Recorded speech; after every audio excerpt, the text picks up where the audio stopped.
Donald, I appreciate you spending time with us today. I know that your time is very valuable, so we'll keep this as brief as possible. First of all, we want to congratulate you for all your success and to let you know that we're very excited about you coming to our ACN International event sometime in the future. Well, ACN has really been a great company, and you've done an amazing job, Greg, you and your whole staff and group of people. And it's an honor to be with you. And believe me, if you weren't amazing and if your company wasn't a great company, I wouldn't be doing this. We appreciate that. One of the key questions that always get asked of us is, why do we keep doing what we're doing at this level of success that we've experienced, which pales into comparison of what you've experienced? What keeps you going? What wakes you up in the morning? Well, I do it because I love it. I really love getting up in the morning and going to work and going through the wars and the battles and the victories and sometimes the defeats, but you turn the defeats around. I just love what I do. And if I didn't, I wouldn't do it. I would stop immediately. I always tell people you have to love it, and if you don't love it, you're not going to be good at it. But just like you and your top people, I guarantee you love what you're doing. Otherwise, you wouldn't have built ACN into a great company. We really do love it. One of the things that really drives me crazy, it may do the same for you, and I just want to get your perspective on it, are people that you come in contact with that you just see have so much potential that are just going unused. What do you see in regards to that, and what kind of encouragement would you give someone to take their lives to the next level? Greg, I see it all the time. I went to school with people. They went to the Wharton School of Finance. There were these brilliant people, these brilliant students, and they went out and they never made it. I graduated from the Wharton School, which I consider the best business school, in 1968, and I graduated with a lot of very smart people. And some of them have really made it big, as you can imagine, and some of them have not made it at all. And I look at the different people, and the ones that made it weren't necessarily the smartest, and they weren't necessarily the best, but they had a quality where they just really never quit or never gave up. And you used the word perseverance, and you asked me to talk about perseverance a little bit, but it's the same thing. I mean, it's called not quitting. And they just wouldn't stop, and they became successful. And then other guys that were better students, probably smarter, to this day they've never really hit, and they're not going to hit at this point of the game. And I look at them and I say the word was they just never quite had that perseverance or that, no quit attitude. Yes. Would you agree that in order to be successful that one would have to separate themselves from the mentality of the masses, if you will, that you have to start thinking at a higher level? To be successful, you have to have a lot of different ingredients, to be honest. Look, number one, sadly, you have to be born with a good brain. If you don't have that, it's not going to be. But the people you deal with have. But you have to be able to separate yourself. The fact is, you need to separate yourself from the pack. I mean, the pack is the pack for a reason. That's why they're in the pack. Absolutely. It's a terrible expression. And there's nothing wrong with it. I mean, they can be happier than you and I, perhaps, okay? But the fact is, you have to be able to separate yourself from the pack. Yes. One of my favorite sayings is that you cannot be 99% committed to something or anything and have it work. You have to be totally sold out, totally committed, totally excited about what you're doing. Is that the same feeling you have in business as well? Well, it is, and I think with one little caveat, Greg, you have to be able to make that little detour every once in a while because, I've known people that are 100% committed to an idea and a concept, and if new technological advances come along, ACN comes in with something else or whatever it might have, you have to be able to sort of flow with that current and go with it. You can't just say, gee whiz. I mean, I've known people that were 100% dedicated and committed to a concept. When they had to make the change in course, they weren't able to make it. So the 100% dedication is absolutely imperative, but you still need a certain flexibility to go. The boxers have an expression, you have to go with the punches. And there are a lot of punches in what you and I do, and you have to be able to do that. Absolutely. How about belief in what you're doing, where you go to the marketplace and maybe you have that little ounce of doubt because you don't know whether or not you can be a success. There's something inside of you that's been holding you back. How would you get somebody to close that gap where their possibilities are endless for those people? What would you communicate to them? Well, I like what you said, and I haven't heard it that way so much, the word belief. And usually when I hear belief, I hear it in terms of religion, and that's also great. But the word belief in what you do is very, very important. I think two words, love and belief. You have to love it and you have to believe in it. And if you can put those two words together, you're going to be successful. How about persistence?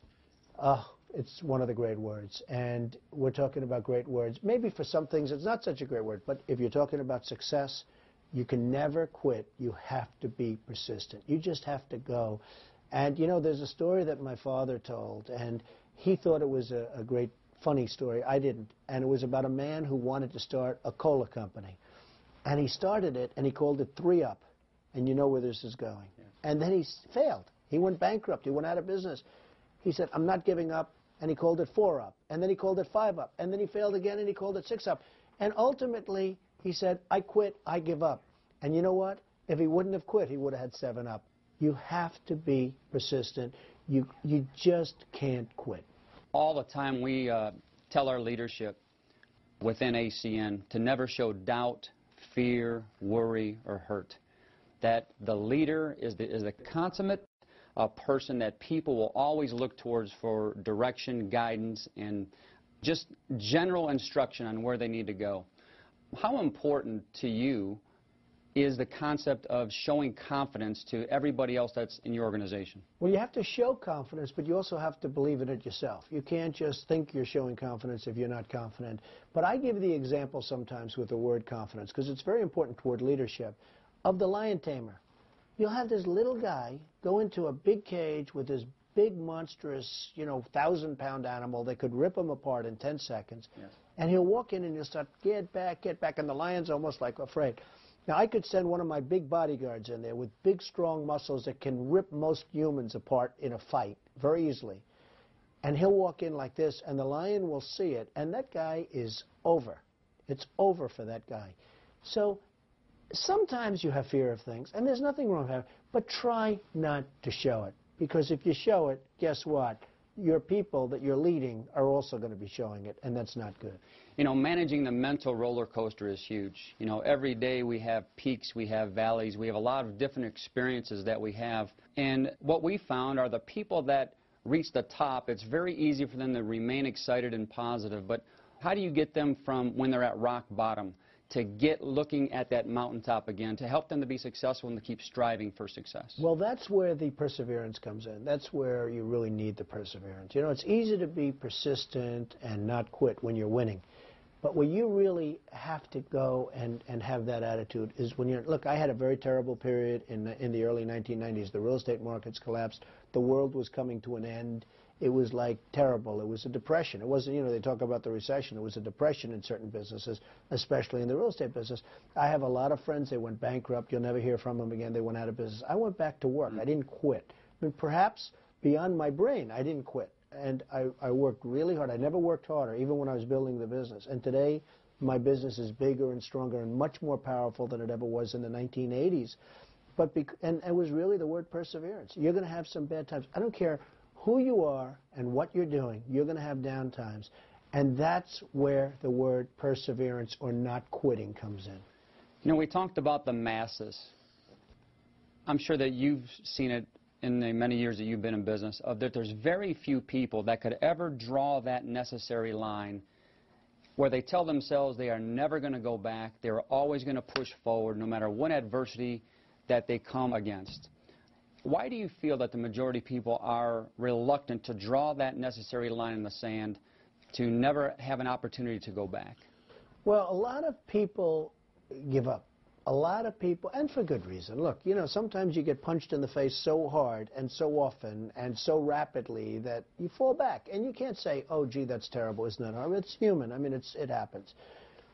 But you got to keep going forward. You just have to do it. And those are the great success stories. And, I use the example of punched. Well, the boxers, I mean, it's those guys that just keep moving forward. They just keep going. They won't let anything stop. Those are the ones that become the champion, not the one that, oh, gee, he gets hit and he goes down and that's the end of his career. You just can't give up. Persistence really is a big thing, and I know we talked a number of times during our conversation during the course of the day. One of my favorite sayings is that the yeses will build your business and the nos will build you.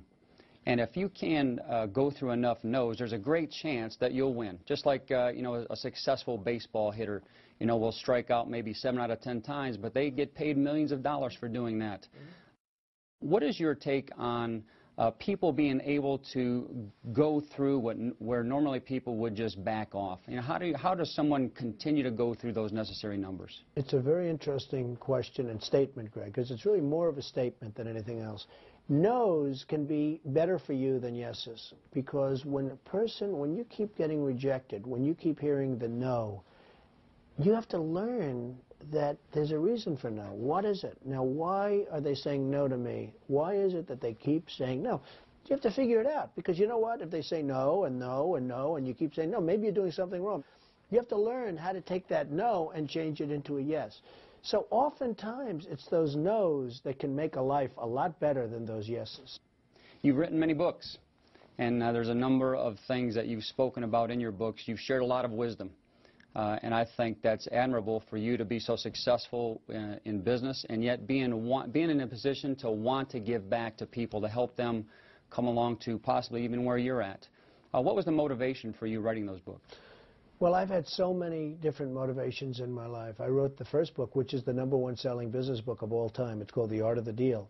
And I really wrote that because Cy Newhouse at the time owned Random House, and he came to see me and he said, would you write a book? And I thought he was crazy. And what it was is he put me on the cover of GQ. This was in 1987 or 88 or something. And he put me on the cover of GQ, and the magazine sold very well.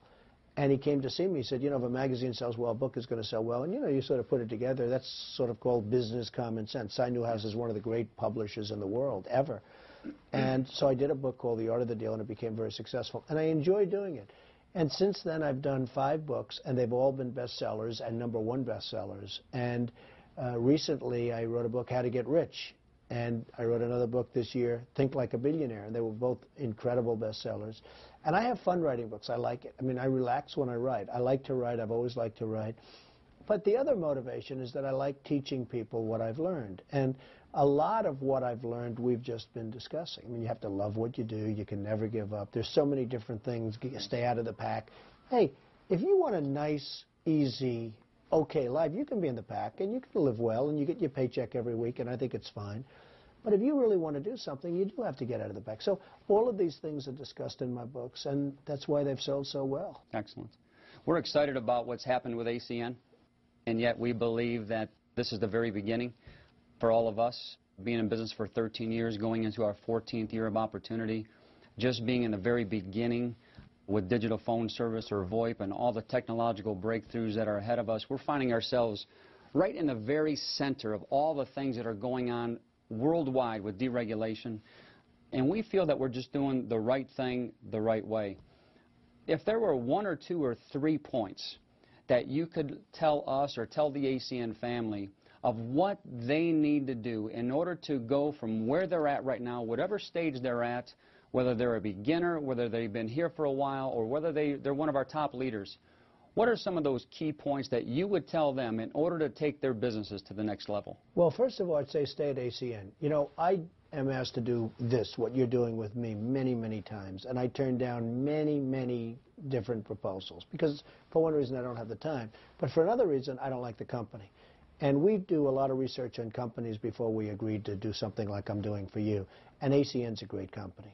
I would say knowledge is so important, especially when you're dealing in high-tech kind of things like you do. You know, with my business, it's real estate. If I get the good location, if I get this, if I get that, certain things sort of work. With ACN, it's really knowledge. And one of the beauties with ACN that I've been able to determine after some research is that you guys have stayed ahead of the pack. You've stayed ahead of them from a technological standpoint, from a knowledge standpoint.